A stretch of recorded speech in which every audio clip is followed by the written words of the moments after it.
এখন মানুষের একটা চরিত্রের মধ্যে বৈশিষ্ট্য হয়েছে, সে যদি কোনো কিছু অন্যায়ও করে, আপনি যদি তাকে সেই অন্যায়টা ধরিয়ে দেন, তাহলে আপনার মতো খারাপ ব্যক্তি কিন্তু আর দ্বিতীয় কেউ নয়, এবং তার যে ভুলটা সে স্বীকার করতেও রাজি নয়। হ্যালো এভরিওয়ান, আমি আমার প্রাণের শহর কলকাতা থেকে রিমি বলছি। আমি আশা করব কাছে কিংবা দূরে যারা যেখান থেকে বসে আমার ব্লগটি দেখছেন, তাদের সকলকে আমার তরফ থেকে ধন্যবাদ জানাই। আজকে আমার ছোট্ট ব্লগটা আপনাদের সাথে শেয়ার করছি। আর কি, আমি প্রত্যেক দিনই যা বাজার করি তা সব সময় তোমাদের সাথে শেয়ার করি।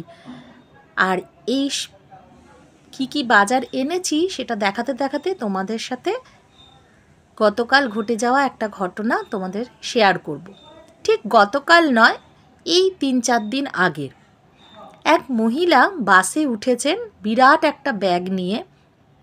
ব্যাগটায় মনে হয় অনেক ভারী কিছু জিনিস, দেখবে সাইজের থেকে একটু চওড়ায় বেশি, ব্যাগ চওড়া মতো যে ব্যাগগুলো হয় সেই ব্যাগটা নিয়ে উনি বাসে উঠেছেন। এবার কাঁধের মধ্যে ব্যাগটা নিলে কি হয়, যে বসে আছে তার মাথার কাছে ব্যাগটা ঠেকে।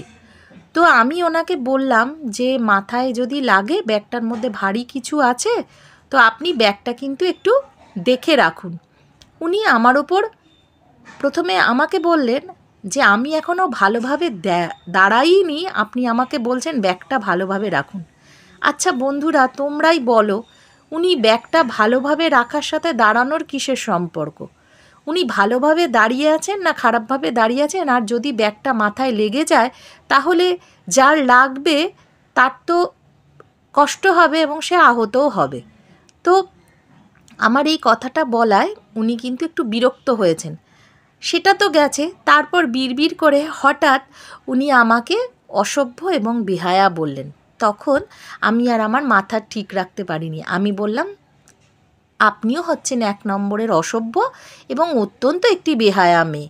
তাতে তো উনি প্রচণ্ড রেগে গেলেন এবং ইংলিশে আমায় বললেন সেম টু ইউ। আমিও তার উল্টো পিঠ থেকে সেম টু ইউ বললাম।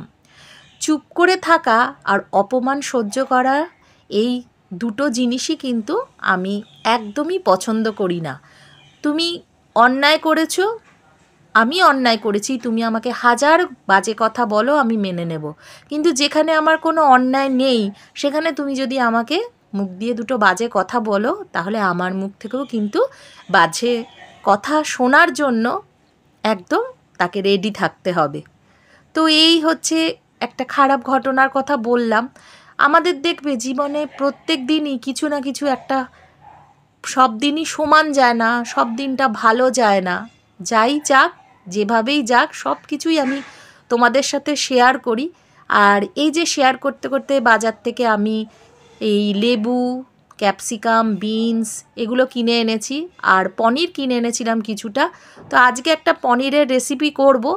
আজ হয়তো এই ভিডিওতে সেই রেসিপিটা দেখাতে পারবো না, আমি পরের ভিডিওতে অবশ্যই সেই রেসিপিটা আনার চেষ্টা করব। এটা একটা নিরামিষ রেসিপি, তোমরা বাড়িতে করে দেখবে, খুব ভালো লাগে খেতে। তো এটা ফ্রায়েড রাইসের সাথে খেতে পারো, অথবা এমনি রুটি পরোটার সাথেও খাওয়া যায়। তো আমি চেষ্টা করছি এই পরের ভিডিওতে এই রেসিপিটা দেখাবার জন্য। আমি তো খুব ছোট্ট ছোট্ট ব্লগ করি যাতে তোমরা বোর না হও, এবং আমার প্রত্যেক দিনের নিত্যদিনের যা গল্প, ছোট ছোট জীবনের যা স্টোরি, সেগুলো তোমাদের সাথে শেয়ার করি। তো চলো, আজকের মতো এইটুকুই। সকলে ভালো থেকো। Thank you.